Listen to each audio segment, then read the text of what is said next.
akan kuhadapi semuanya meskipun sambil menangis gitu kayak gitu lah ya. Meskipun sambil nangis ya. Kadang-kadang stigma dari masyarakat juga kan bikin kita kayak down, kayak kok dia bisa malah jadi konsep negatif gitu. Ambisi kita ngelawan tradisi gitu. Ada Shirley kecil nih di depan Sari sekarang nih. Kayak gini. Gimana tuh? Kak Shirley, aku bangga deh lihat proses tumbuhnya Kak Shirley sekarang.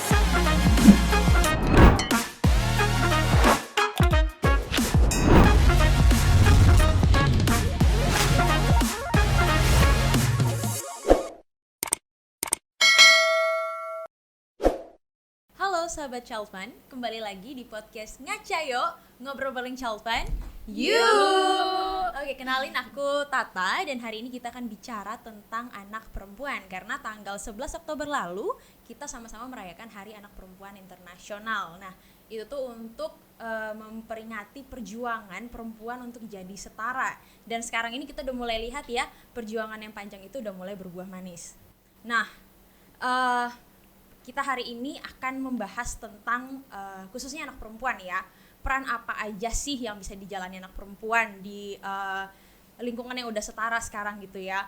Dan gimana caranya anak perempuan itu bisa berani ambil peran dan apakah ada tantangan-tantangannya sebagai anak perempuan di masa sekarang ini.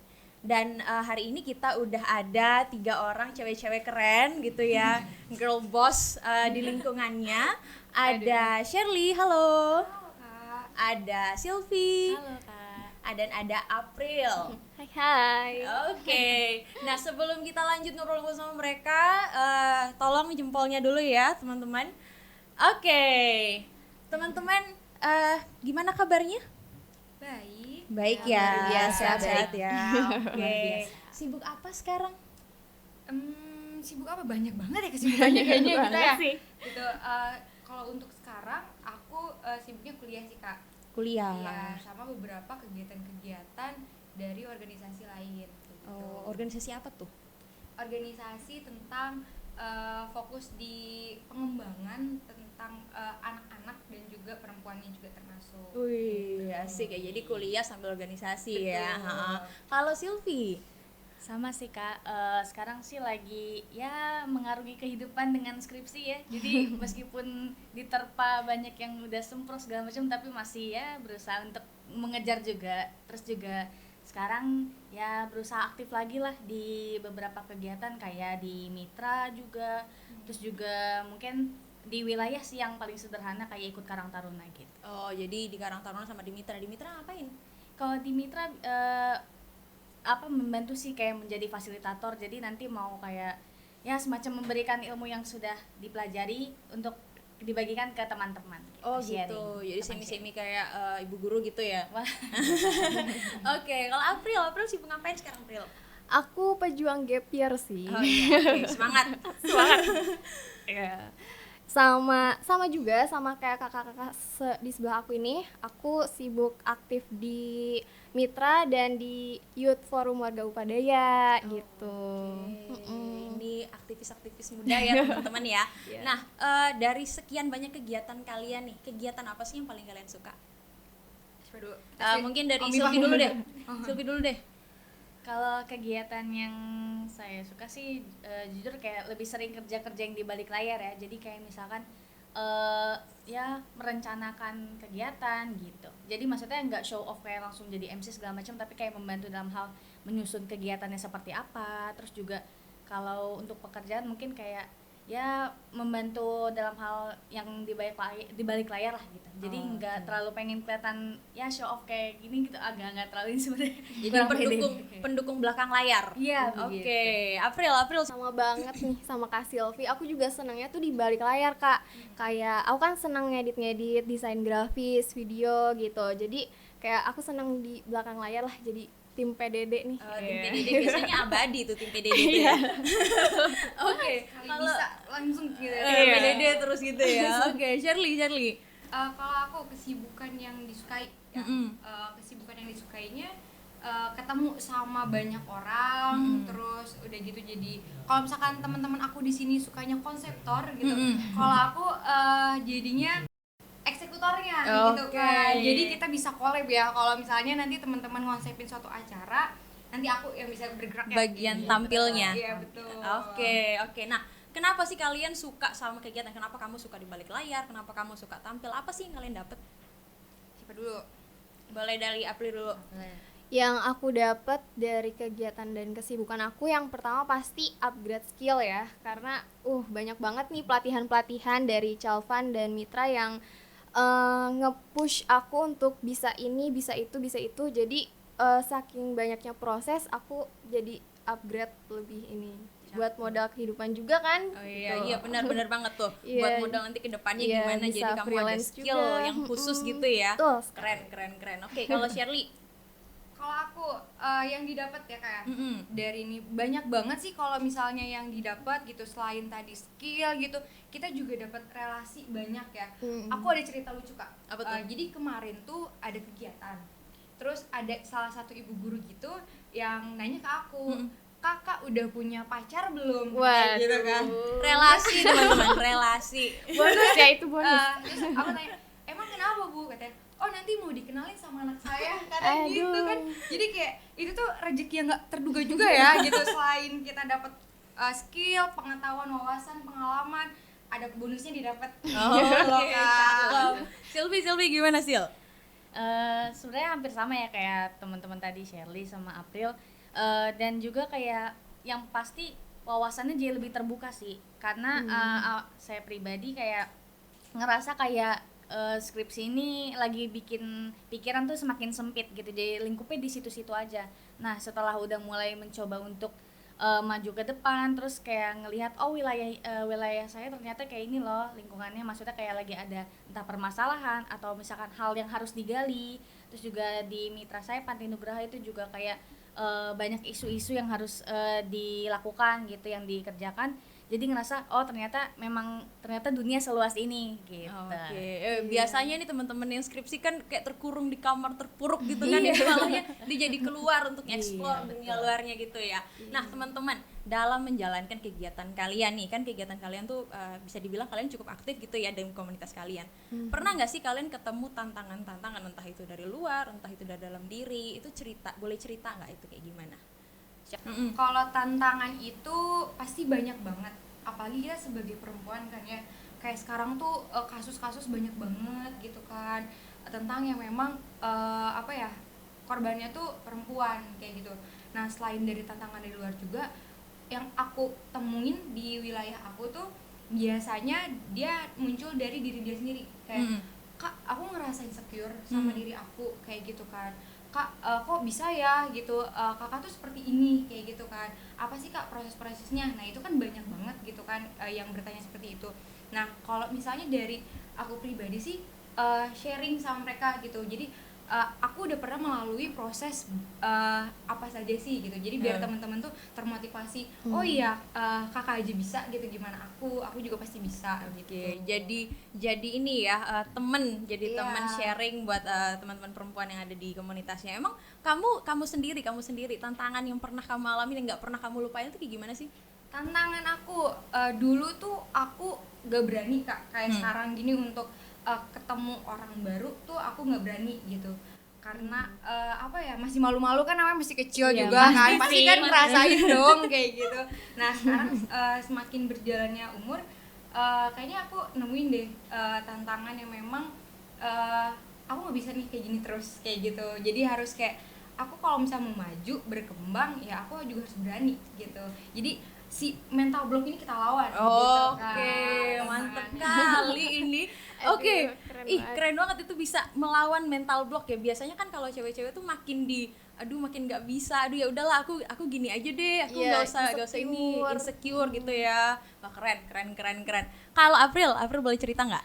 Nah, beriniin dengan insecure gitu kan. Jadi itu sih tantangan yang aku sendiri juga ngalamin gitu, insecure. Iya nggak sih? Betul. Pasti. Karena kita kan perempuan nih, balik lagi. Kadang-kadang stigma dari masyarakat juga kan bikin kita kayak down, kayak kok dia bisa malah jadi konsep negatif gitu. Ambisi kita ngelawan tradisi gitu. Misalnya gimana tuh Kayak contoh? perempuan kan di rumah gitu, dia masak di dapur, kok kamu pergi mulu gitu, kegiatan ini itu, kayak itu kan melawan tradisi katanya. Aduh, stigmanya tuh bikin kita tuh membentengi diri ya gitu, jadi nggak bisa show off gitu. Terus apa yang kamu lakukan untuk itu? Ya aku Mengatasi. ngeyakinin diri karena aku ketemu juga berproses di Mitra gitu, jadi buat aku kayak ayo kamu bisa ngomong gitu, akhirnya jadi pembicara di sini, jadi fasilitator gitu. Ya dibuanglah semua apa stigma-stigma persepsi di masyarakat gitu yang Iya, udah apa enggak. kata orang lah ya. Oh, Aku sama aku yang mau berkembang, biar kalau mereka nggak mau berkembang ya udah gitu ya. Iya. Oke, kalau Sylvie gimana? Kalau tantangan dalam diri sih sama ya maksudnya, karena insecure itu kayak sesuatu yang pasti ada fasenya gitu. Jadi kayak sebelum skripsi ini waktu itu ada sempat ini cerita sedikit ya. Jadi Oke. kayak masa-masa pas lagi PKM gitu. Jadi kayak magang mengajar gitu. Jadi kebetulan terjun ke salah satu sekolah dan ngerasa kok berat banget ya kayak mengerjakan sesuatu tuh kayak sampai breakout gitu. Istilahnya breakout kayak sampai kayak hampir setiap malam kayak nangis gitu, kayak nangis kenapa sih harus begini begitu gitu, hampir kayak gitu. Jadi kayak ngerasa, tapi dalam situ kayak mikir ya emang kalau dari apa istilah-istilah sekarang tuh yang banyak meme bertebaran tuh kayak akan kuhadapi semuanya meskipun sambil menangis gitu, kayak gitu lah ya. Meskipun sambil nangis Iya, jalan gitu. aja gitu Iya, ya. banyak tuh meme itu kayak gitu ya. Jadi kayak maksudnya prinsipnya kurang lebih kayak gitu. Maksudnya meskipun memang harus menangis segala macam, tapi kalau saya pribadi kayak mikirnya ya udah, maksudnya jalanin aja gitu, karena ya kalau kita lewatin pasti nanti ada sesuatu yang baik ke depannya gitu. Kayak jadi udah di tahap sekarang alhamdulillah kayak oh ternyata udah bisa lewat loh dari fase kemarin. Oke, jadi berarti nangis nggak apa-apa asal jangan berhenti jalan Jangan gitu berhenti, ya. Jadi betul. untuk cewek-cewek suka nangis nggak apa-apa, nggak masalah, cewek banget. Coba abis itu yang penting tetap jalan Tetap gitu jalan, ya. betul. Oke, nah kalau tadi kan Shirley tuh teman-temannya pada nanyain ke dia, pada kok bisa sih kakak pede, kok bisa sih kakak berani. Kalau kalian pernah nggak punya cerita kayak gitu? Ada kayak gitu sama teman-teman di lingkungan kalian? Iya pasti sih, karena kan banyak kegiatan yang aku upload di sosial media gitu, di status WhatsApp gitu, pasti banyak yang ngelirik dan nanya-nanya, April kok bisa sih, kok bisa tampil jadi pembicara, itu gimana caranya gitu. Karena aku kan dulu orangnya homies gitu kan, di rumah pendiam, tiba-tiba jadi pembicara, fasilitator. Jadi aku berbagi aja pengalaman, aku dapat pelatihan ini, bisa kayak gini. Jadi ikutin proses gitu, ada proses yang panjang sampai aku bisa jadi sampai sekarang ini gitu. Jangan ngeremehin anak rumahan teman-teman. Sekali nunjukkan taringnya. Kalau udah keluar nih beda ya. Oke, Sylvie gimana sih? Punya nggak cerita? Kalau dari saya sih, kalau misalkan jadi kayak acuan orang atau ini beberapa kali ya. Jadi kayak misalkan yang sederhana deh, kayak misalkan lagi iseng nih, emang sebenarnya saya tuh udah kebiasaan apa-apa sendiri. Awalnya dari pas zaman SMA itu kayak misalkan kalau mau ke kantin gak ada teman, akhirnya sendiri. Akhirnya ya Punya kuat banget. Punya kuat banget. ya makanya kayak ya udah lama-lama terbiasa sendiri, kayak pergi ke mall sendiri, terus mengerjakan apa-apa sendiri, sampai kayak skripsi aja tuh nggak terlalu sering diskusi tapi sendiri gitu. Sampai ada teman yang selalu kayak kayak ngebales, kayak misalkan lagi buat status terus ngebales, ih kok lo apa-apa bisa sendiri sih gitu, apa-apa bisa sendiri, terus juga lu sendirian aja deh, maksudnya kayak kok bisa gitu. Akhirnya ya gitu cerita kayak ya nggak apa-apa, maksudnya apa-apa harus sendiri, karena kan maksudnya meskipun kita sesama manusia bisa bergantung sama orang lain, tapi kan ada saatnya kita ya butuh waktu sendiri untuk kayak merenungkan diri juga, maksudnya refleksi diri kita ada yang mungkin kurang atau segala macam, terus juga bisa ya maksudnya memotivasi diri sendiri lah, selain ke orang lain ke diri sendiri gitu. Menarik ya, soalnya kebiasaannya tuh yang aku tahu kan kalau cewek ke kamar mandi aja harus berdua gitu ya. Definisi independence woman gitu. Jadi kayak kalau kamar mandi tuh ngapain sih cewek berdua terus gitu ya. Cewek bisa juga sendiri teman-teman, cuma nggak biasa aja gitu. Anak pertama nih gitu. Ada pertama senggol dong.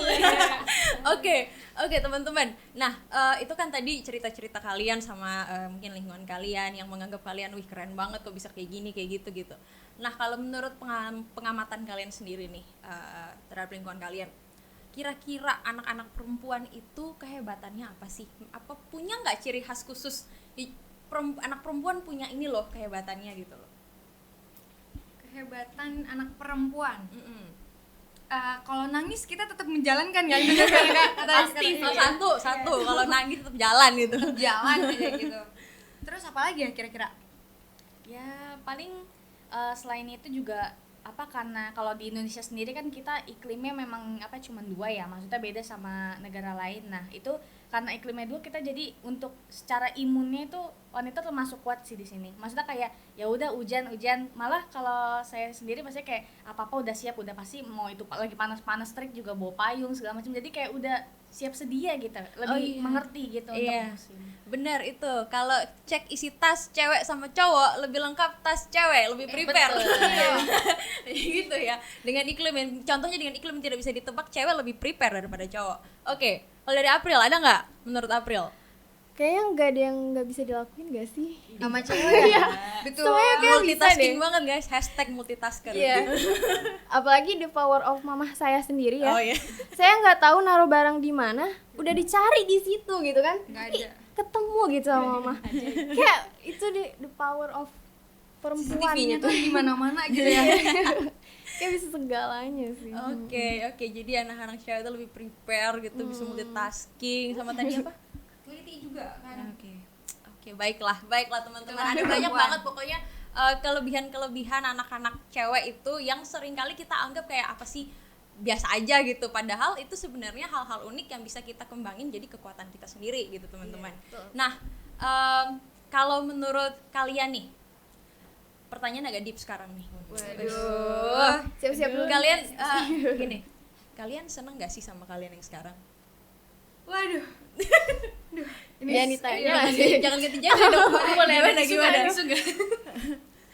April seneng gak sama kalian yang sekarang? Seneng dong, seneng banget. Aduh, apalagi lihat perubahan dalam diri itu pasti seneng banget sih.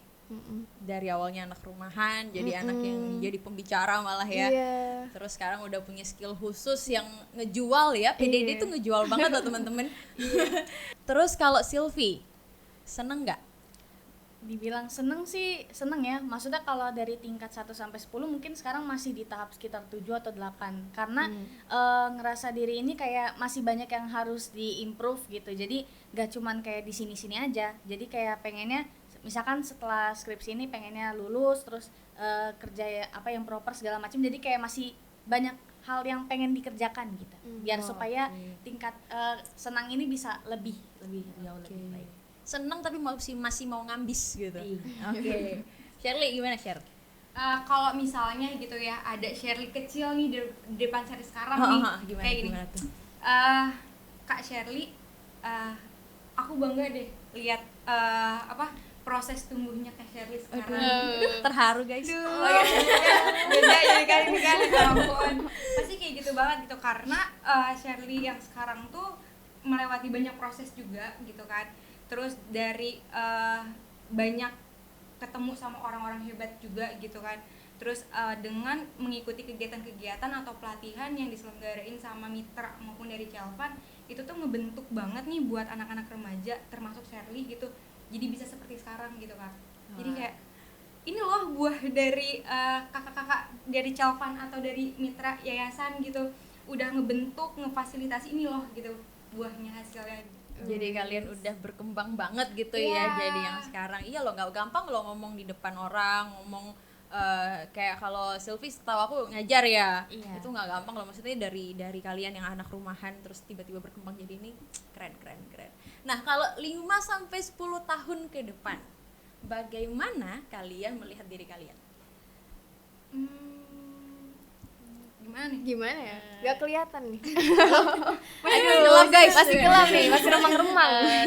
Kalau sebenarnya kalau dari saya sendiri jujur kalau untuk 5 sampai 10 itu kayak masih terlalu panjang ya, maksudnya kayak agak jauh untuk mikirnya gitu. Tapi kalau saya mikirnya pasti 1-2 tahun tuh udah ada. Kayak misalkan kayak sekarang kan karena ini masanya skripsi yang pasti lulus, yang pasti misalkan tahun ini atau awal tahun depan sudah lulus, terus kemudian cari kerja yang proper, terus juga yang pasti sih pengennya bahagiain orang tua dulu ya, maksudnya kayak hal-hal sederhana ya gitu, kerja misalnya bantu orang tua dulu, jangan kayak ya kayak apa kan, atau misalkan udah ketemu jodoh segala macam itu masih agak panjang sebenarnya kalau buat saya pribadi lah ya. kalau buat saya pribadi itu jodoh masih urusan inilah, karena maksudnya masih paham kayak kondisi orang tua gimana gitu, dan orang tua juga kayak mikirnya ya udah maksudnya kerja dulu aja, maksudnya capai apa yang lagi pengen dikerjakan supaya misalnya lebih mengembangkan diri gitu, karena kalau udah maksudnya udah menikah kan maksudnya udah beda kehidupan lah, apalagi sama orang tua Beda udah prioritas beda nanti ya. prioritas Oke. begitu. Nah, emang Sylvie mau kerja di mana? Kalau kerja sih jujur pengen coba yang kantoran sih, karena kan balik lagi tadi pengennya kayak emang lebih suka di balik layar sebenarnya, kayak pengen yang kantoran gitu, tapi sebenarnya nggak menutup kemungkinan untuk mengajar juga, karena sekarang kan lagi ngambil ngajar privat ya, jadi kayak sebenarnya nggak masalah sih, cuman kalau misalkan memang bisa dapat kerja yang lebih proper gitu kenapa enggak. Oke, teman-teman kalau butuh guru bahasa Mandarin bisa ya. Tanya IG-nya aja di komen nanti ya. Oke, kalau April gimana April? Kalau aku ngelihat diri aku 5 sampai 10 tahun ke depan, kayak aku lagi effortnya nih, lagi berjuang untuk meraih sebuah mimpi gitu. Apa sih mimpinya tuh? Aduh. Apa ya? Apa ya? Apa ya mimpinya? Kayak aku pengen bener-bener berguna sih, memberikan impact yang besar untuk orang-orang di sekitar aku gitu. Itu sih. Pengen punya impact untuk orang-orang di sekitar kamu gitu ya. Emang impact apa yang mau kamu kasih? Yang menurutmu kayak masih perlu nih aku kasih ini ke lingkunganku, masih kurang ini. Kayak ada sesuatu ilmu yang gimana caranya untuk orang muda tuh bisa bebas action yang membantu Indonesia untuk lebih maju lagi gitu. Jadi untuk orang mudanya biar lebih berdaya gitu iya, ya. lebih berdaya di wilayah. Emang udah ada yang dilakuin belum, misalnya kayak ngajarin desain atau apa gitu? Kalau ngajarin belum sih, cuma kayak aku kan jadi pendamping di forum anak gitu kan. Jadi ada pembekalan di situ yang aku kasih lah dikit-dikit gitu, untuk adik-adik. Start small. Start small Iya, guys. aksi Oke, kecil. Shirley gimana Share? Aku 5 sampai 10 tahun ke depan ya, Kak. 5 sampai 10 tahun ke depan. Aku sih berharapnya gitu ada nanti seseorang yang datang ke aku kayak, Kak, aku bisa seperti ini itu karena Kakak. Oh, jadi berimpact secara khusus gitu ya. Iya, sama gitu. kehidupannya seseorang Betul. gitu ya. Karena kan kita berproses ini entah memberikan dampak sedikit atau besarnya untuk seseorang, kita nggak tahu kan itu perubahan apa. Nah makanya dari sekarang tuh yuk terus berbuat kebaikan apapun itu, ayo kita lakuin bareng-bareng gitu, biar nanti membuahkan hasil yang memang ini loh, ada buah hasil dari yang mungkin 5 tahun ke belakang yang aku nggak tahu gitu kan, tapi itu bener-bener berarti banget buat teman-teman. Oke, the small things yang kamu nggak sangka akan berguna gitu, Iya, ternyata betul. matters gitu ya. Oke teman-teman, seru banget ya ngobrol bareng teman-teman bertiga ini. Untuk online-nya kayaknya cukup sampai sini ya, offline kita lanjut lagi ya. Oke. Oke, nah ini teman-teman kita udah belajar gimana sih kesempatannya jadi anak perempuan saat ini. Udah banyak banget kesempatan terbuka, dan anak perempuan sekarang udah cukup setara, meskipun memang masih ada anak-anak yang hak-haknya belum terpenuhi. Nah tinggal kitanya aja gimana menyikapi kesempatan-kesempatan yang datang untuk anak-anak perempuan seperti kita. Mau kita takut, mau kita berani, kayak gitu kan. Jadi kalau aku sendiri, kalau tanya ke aku ya aku pengen jadi berani dan be my own girl boss gitu ya. Jadi thank you teman-teman udah sharing hari ini. Terima kasih juga untuk yang udah nonton. Kalau kalian suka dan kalian rasa ini menginspirasi, jangan lupa di like, komen, dan share sebanyak-banyaknya. Dan kalau kalian tidak mau ketinggalan konten-konten kita yang lain, silakan subscribe dan nyalakan tombol notifikasinya. Oke? Kita sampai di sini aja. Sampai jumpa di podcast Ngaca Yuk berikutnya. Ngaca yuk, ngobrol bareng Chalvan. Yuk. Dadah.